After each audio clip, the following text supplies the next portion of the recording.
siguiendo la lectura de la traducción del libro Las dos repúblicas o Roma o los Estados Unidos.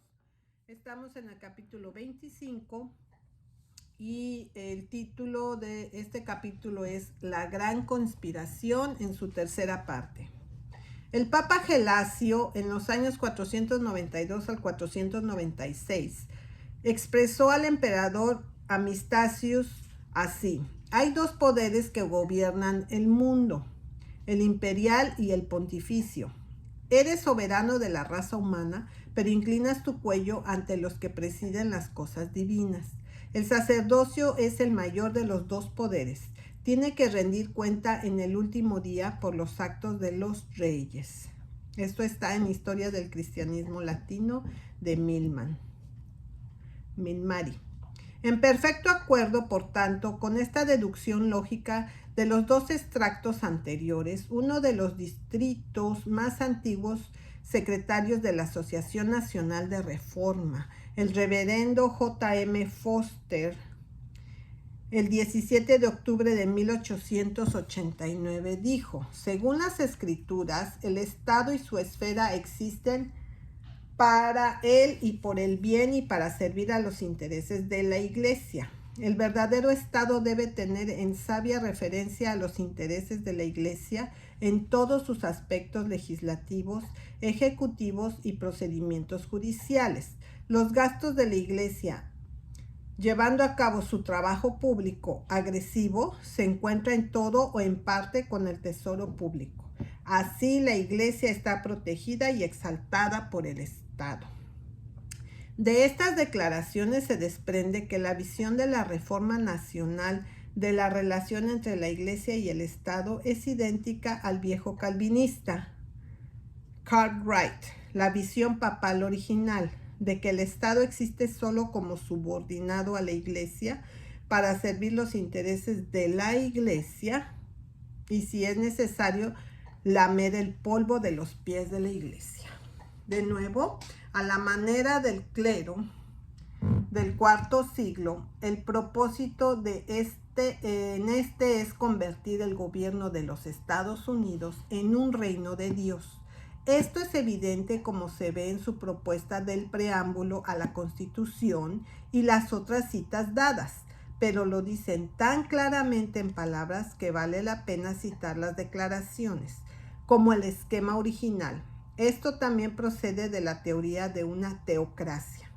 En la Convención Nacional de Reforma de Cincinnati, del 31 de enero al 1 de febrero de 1872, el reverendo profesor J.R. Sloane dijo: todo gobierno por leyes equitativas es un gobierno de Dios. Una república así gobernada es de Él a través del pueblo y es tan verdadera y realmente una teocracia como la comunidad de Israel. La negativa a reconocer este hecho es una pieza de impiedad tan tonta como la del hombre que persiste en negarse a reconocer que Dios es el autor de su existencia. La frase calificativa por leyes equitativas limita esta declaración a los gobiernos de reforma nacional, porque todos los otros, como Estados Unidos, por ejemplo, no son gobiernos por leyes equitativas, pero son gobiernos ateos. El argumento, por tanto, es rotundamente que la idea del gobierno terrenal teocrático de la Reforma Nacional es tan verdadero y realmente falso como es el papado mismo.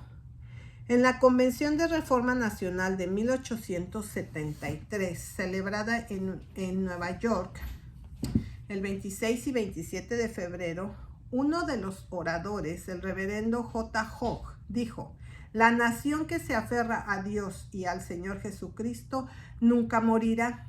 Reconozcamos a Dios como nuestro Padre y soberano y fuente de todo bien, y su bendición estará sobre nosotros. El crimen y la corrupción llegará a su fin y el reinado benigno de Jesús nuestro Señor legítimo será establecido. En la misma convención, otro orador, el reverendo J.P. Little, comparando el movimiento de reforma nacional con un tren de autos subiendo una pendiente empinada, dijo: Cuando lleguemos a la cima, el tren se moverá hacia la luz suave pero gloriosa de los días milenarios y se elevará el clamor. Los reinos de este mundo se han convertido en los reinos de nuestro Señor y de su Cristo. En la misma convención, otro reverendo, A.M. Milligan, dijo, como Puotius Pilate, tenemos una persona en nuestras manos y como él podemos preguntar, ¿qué haré con Jesús llamado el Cristo? Nosotros debemos crucificarlo o coronarlo y como la nación judía, nuestra decisión sellará nuestro destino futuro. O como ellos, lo rechazaremos y pereceremos. O convirtiéndonos en un reino de nuestro Señor y su Cristo, lo haremos llenar la tierra y permanecer para siempre.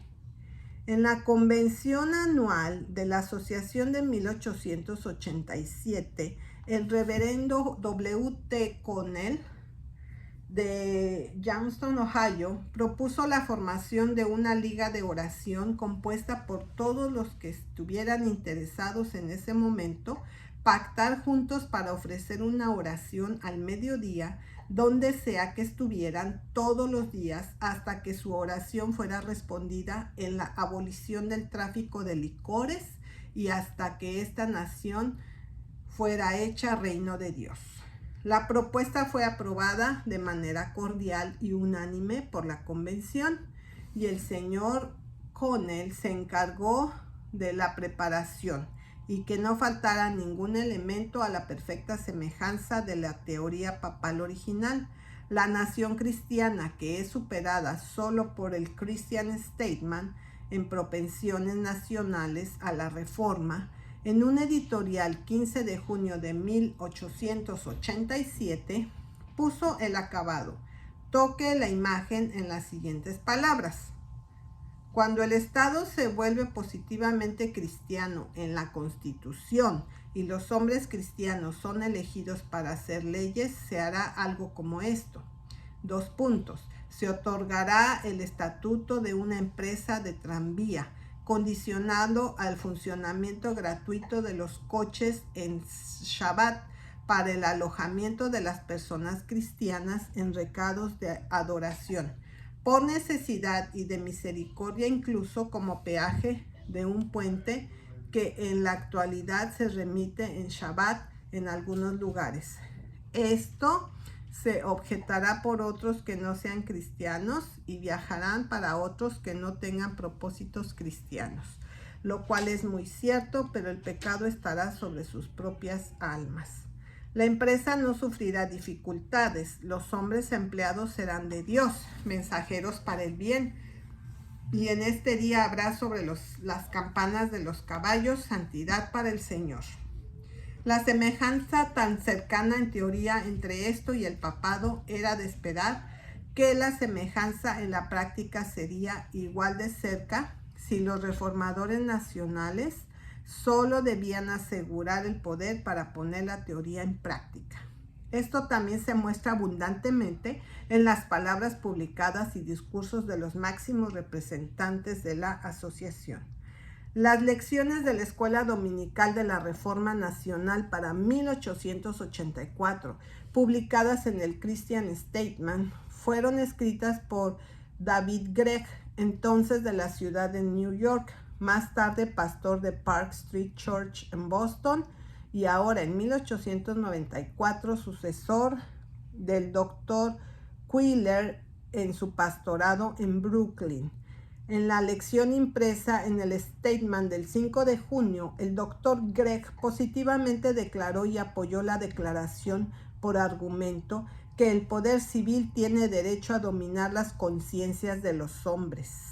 Y de acuerdo con este principio estrictamente papal, el propio Christian Statement, el 2 de octubre de 1884, dice: haz que todos los hombres comprendan que esta es una nación cristiana y que creyendo que sin el cristianismo pereceremos, debemos mantener por todos el significado de nuestro carácter cristiano. Inscribe este personaje en nuestra Constitución. haga cumplir sobre todos los que vienen entre nosotros las leyes de la moralidad del cristianismo. Hacer cumplir sobre los hombres las leyes de la moral cristiana es obligar a los hombres a actuar como si fueran. No es más que un intento de obligarlos a ser cristianos y de hecho los obliga a ser hipócritas. Sin embargo, cuando se dice que se trata de invadir los derechos de conciencia, los reformadores nacionales, en palabras del reverendo Coleman, en el Christian Statement del 1 de noviembre de 1883, responde fríamente: si hay algún cristiano que se oponga a la enmienda propuesta sobre la base de que podría tocar la conciencia del infiel, me parece sería para preguntar si él mismo no debería haber de tener algo de conciencia en este asunto. Y así, según el tipo de reforma nacional de cristianismo, es la perfección de la conciencia para ultrajar la conciencia de los demás, y contrario a la regla de oro, todas las cosas que quisieras que los hombres hagan contigo, así también hacer con ellos. Esto es la ley y los profetas. En consecuencia, en estricta adherencia a estos malos principios, el testimonio procede. En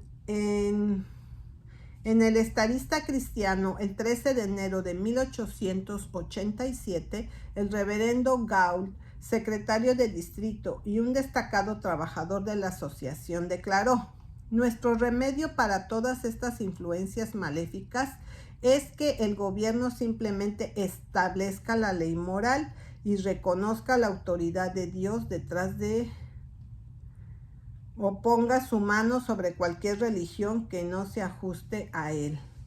Y el reverendo Graham, vicepresidente de la asociación, en un discurso pronunciado en York, informando en el Christian Statement del 21 de mayo de 1885, dijo: podríamos agregar con toda justicia, si los oponentes de la Biblia, no como nuestro gobierno y sus características cristianas, déjelos ir algunos a tierra salvaje y desolada, y en nombre del diablo y por el bien del diablo someterlos y establecer un gobierno propio sobre los infieles y sus ideas ateas, y luego, si pueden soportarlo, quédense allí hasta que mueran. Aún más que esto, en la Convención de Reforma Nacional para 1873, celebrada en la ciudad de Nueva York, Jonathan Edwards, un vicepresidente y un líder espiritual de la asociación, hizo un discurso en el que dijo: queremos Estado y religión, y lo vamos a tener, sea que en la medida en que los asuntos de Estado requieran religión, se revelará religión, la religión de Jesucristo. El juramento cristiano y la moral deben tener en este elogio una base judicial innegable. Usamos la palabra religión en su sentido propio, en el sentido de la relación personal de un hombre de fe y obediencia a Dios. Luego, según su propia definición, la Asociación Nacional de Reforma tiene la intención de que el Estado intervenga en sí mismo en la relación personal de fe y obediencia de cada hombre a Dios.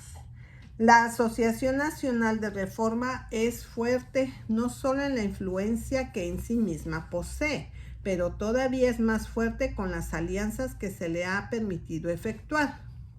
El primero de ellos se formó en 1887 con la Unión Cristiana de la Templanza de la Mujer, y desde ese momento todos los principales oficiales de la Unión, la señorita Willard, la señora Bayham y la señora Woodbridge de la Unión Nacional, y varios presidentes de Estado, los sindicatos también han sido vicepresidentes de la Asociación Nacional de Reforma.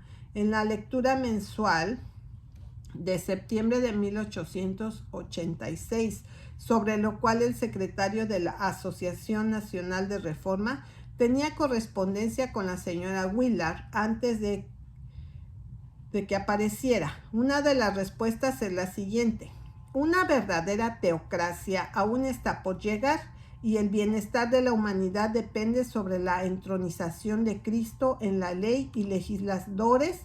Por, es, por eso oro devotamente como patriota cristiana por el voto en manos de mujeres y regocijarnos de que la Unión Nacional de Mujeres Cristianas por la Templanza haya por tanto tiempo defendido esta causa. Tampoco es simplemente como un aliado como tal de la Asociación de Reforma Nacional que la Unión trabaja por estos malos principios. En su propia capacidad separada y organizada, la Unión aboga por todo el esquema de reforma nacional. A la Convención Anual de la Unión Nacional de 1887, celebrada en Nashville, la presidenta, la señorita Frances Willard, en su dirección anual informada oficialmente en la Unión del 1 de diciembre, declaró el propósito de la Unión de la siguiente manera: la Unión de Mujeres Cristianas por la Templanza local, estatal, nacional y mundial tiene un pensamiento orgánico vital, un propósito que lo absorbe todo, un entusiasmo eterno, y que es que Cristo será Rey de este mundo, en verdad, el Rey de este mundo en su ámbito de causa y efecto, Rey de sus cortes, sus campamentos, su comercio, Rey de sus colegios y claustros, Rey de sus costumbres y de sus constituciones. El reino de Cristo debe entrar en el reino de la ley por la puerta de la política. Rezamos al cielo para que no les dé descanso a los viejos hasta que ellos juren lealtad a Cristo en la política y marchen en un gran ejército hasta las urnas para adorar a Dios. Creo firmemente que el trabajo paciente y constante de las mujeres cristianas reaccionará de tal manera sobre las políticas dentro de la próxima generación que el partido de Dios batirá la delantera. Los ministros predicarán desde sus púlpitos y los hombres cristianos se avergonzarán tanto de decir que nunca van al caucus como para usar lenguaje profano o difamar el carácter, porque hay una sola pregunta que todo cristiano debe hacerse: ¿cuál es la relación de este partido, esta plataforma, este candidato con el escenario del reino de Cristo en la tierra? ¿Cómo se relaciona mi voto con el Padre Nuestro? La respuesta a esta pregunta es sagrada, no secular, digna de ser dada desde el púlpito en el día de reposo. En la guerra revolucionaria, la pregunta en cuestión es la libertad religiosa. Nuestros antepasados sintieron que podían predicar y orar por ello en el Shabbat. En la guerra civil, ambos bandos creían su causa ser santa. Podría ser lo mismo. Y ahora, cuando se trata de una pregunta de preservar el Shabbat mismo y proteger los hogares que son los santuarios del Evangelio de Cristo, las mujeres creemos que ningún día es demasiado bueno. No hay lugar demasiado consagrado para la declaración de principios y la determinación de votos. El asceta en la antigüedad se encerró en el mundo y contaba todo lo secular excepto los actos específicos de devoción. El soldado cristiano de hoy invierte este proceso y hace todo lo que hace un acto devocional, una expresión de su lealtad a Cristo, encontrándose su equilibrio en Dios, que ningún pecado puede vencer y ninguna tristeza le sorprende. La oración es el pulso de su vida. No existe nada secular en Dios, y como los seguidores de Bruce encerraron el corazón de ese héroe en un santuario de plata y lo arrojaron a las filas del enemigo para que pudieran volar para recuperarlo, gritando: corazón de Bruce, te sigo. Así que los hombres cristianos de hoy toman su ideal de Cristo en el gobierno, lo lanzan a las filas de sus enemigos y apresuran a recuperarlo, uniéndose para el derrocamiento de la política de salón y el triunfo del cristiano en las urnas. Nuestras oraciones son profetas y predicen este día de gozosa liberación como estar en la puerta. El hombre que ante tales posibilidades dice, no quiero tirar mi voto, es muy probable que arroje algo aún más valioso, y ese es el propio votante. Porque como ha dicho la señorita West, hoy Cristo se sienta frente al elector como antaño se sentaba frente al tesoro, y juzga a los hombres por lo que arrojan y juzga a los hombres que lo echaron ahí. El informe oficial anuncia cordialmente que por un casi voto unánime de toda la delegación reunida, esta dirección fue aceptada como expresión de los principios de la Unión Nacional de Mujeres Cristianas por la Templanza, y la audiencia manifestó su agradecimiento por este gran abordar mediante aplausos universales y agitar de pañuelos. Aunque el mismo Cristo ha declarado claramente que su reino no es de este mundo, estas devotas y honorables mujeres, como aquellas personas de antaño, parecen decididas para tomar por la fuerza y hacerlo rey. Justo uno debería sorprenderse, por tanto, de que ahora hicieran lo que entonces él se apartó de ellos. Es bueno recordar también que aunque la asceta de los tiempos antiguos cerró el mismo lejos del mundo, siempre estaba listo en cualquier cuestión de ortodoxia volver al mundo y verter sobre él todas las pasiones reprimidas de años. Mucho tiempo. Estos también marcharon en grandes ejércitos hasta las urnas, no para adorar a Dios, pero para blasfemar su nombre y su tabernáculo y los que habitan en el cielo, y ultrajar todos los principios, no solo del cristianismo, sino de la humanidad.